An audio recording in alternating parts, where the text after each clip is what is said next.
Hello, my name is Veronica, and today I will be presenting on disability-specific accommodations and modifications. This presentation examines how educators can intentionally design instruction to support diverse learners while maintaining equitable access to the general education curriculum. I will focus specifically on how accommodations and modifications differ and how they can be applied effectively in real classroom settings.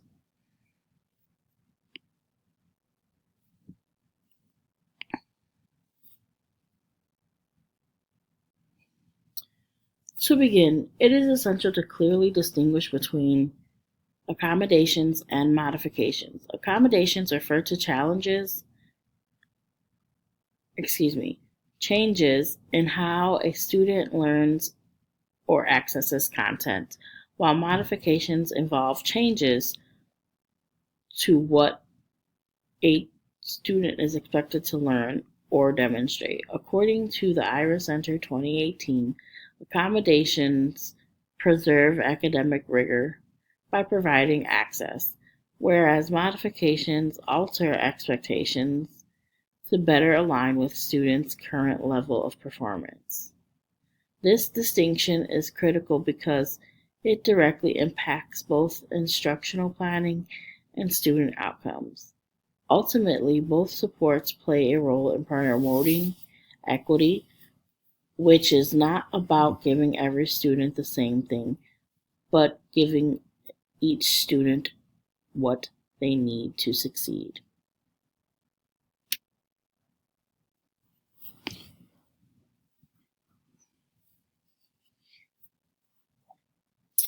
A specific disability, or SLD, is a neurologically based disorder that affects how students process and respond to information, particularly in reading, writing, or mathematics. According to the Ira Center 2018, students with SLD typically demonstrate average or above average intelligence, but experience significant difficulty in specific academic areas. This disconnect often leads to frustration, decreased motivation, and potential behavioral challenges. It, if appropriate, supports are not in place. Understanding both the academic and emotional impact of SLD is essential for designing effective instruction.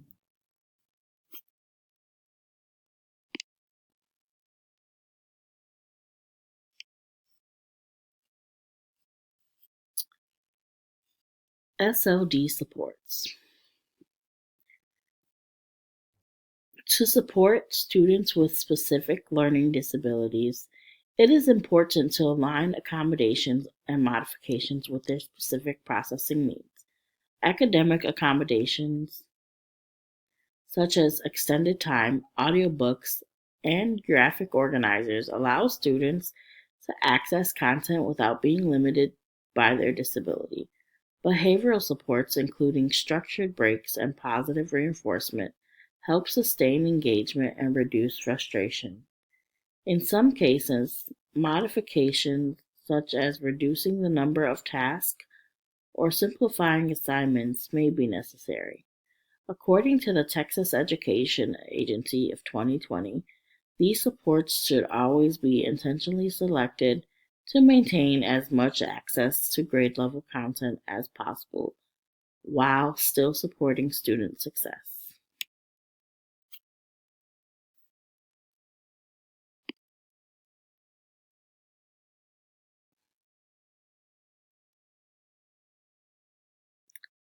Autism spectrum disorder, or ASD, is characterized by differences in social communication as well as patterns of restricted or repetitive behaviors. Students with ASD may also experience sensory sensitivities and often benefit from predictable routines.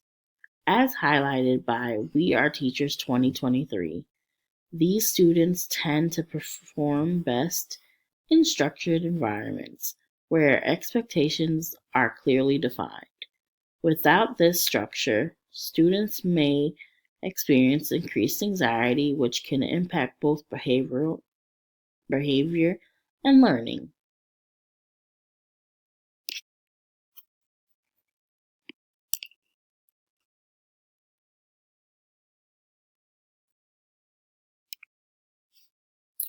Supporting students with autism spectrum disorder requires a combination of structured instruction and proactive behavioral strategies. Accommodations such as visual schedules and clearly defined routines provide consistency and reduce uncertainty. Sensory supports, including breaks and designated calm down areas, address regulation needs and help students remain engaged. Modifications such as simplifying tasks or reducing complexity may be appropriate depending on the student's individual needs. These supports not only improve academic outcomes but also promote independence and self regulation.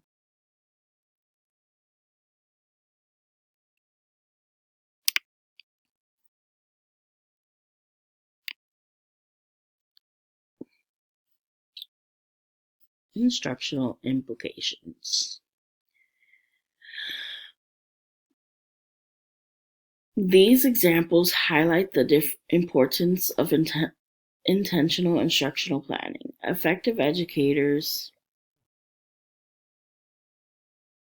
use differentiated instruction to meet diverse learners' needs while maintaining high expectations. According to Riccio, Mini, Morano, and Hughes 2017, specially designed instruction must be purposeful and aligned with both student strengths and challenges. Additionally, the universal design for learning framework supports this process by offering multiple means of engagement, representation, and expression. Together, these approaches ensure that all students can meaningfully access and participate in learning.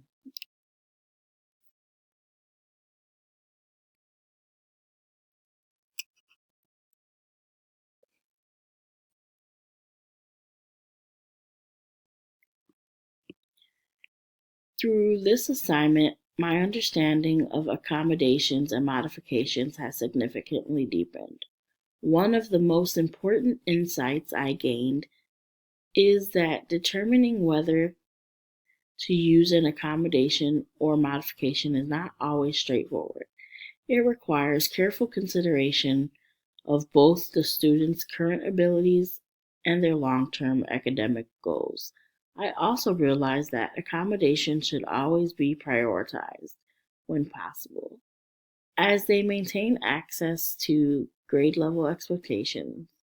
However, modifications become necessary when those expectations are no longer appropriate for the student's needs. This distinction challenged my initial thinking, and pushed my approach instructional making decision making more intentionally.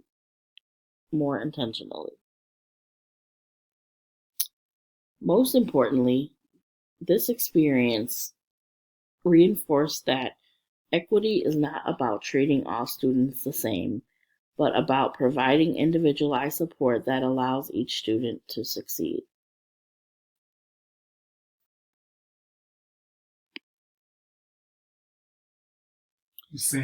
In conclusion, accommodations and modifications are essential tools for supporting diverse learners in inclusive classrooms. When used effectively, they provide students with the access and support needed to succeed academically and behaviorally. As educators, it is our responsibility to carefully evaluate students' needs, apply evidence based strategies, and continuously reflect on our instructional practices.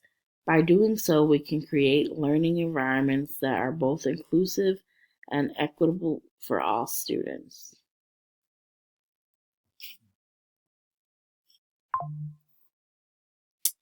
This is the references used to support this presentation. Thank you. If you all have any questions, please feel free to ask.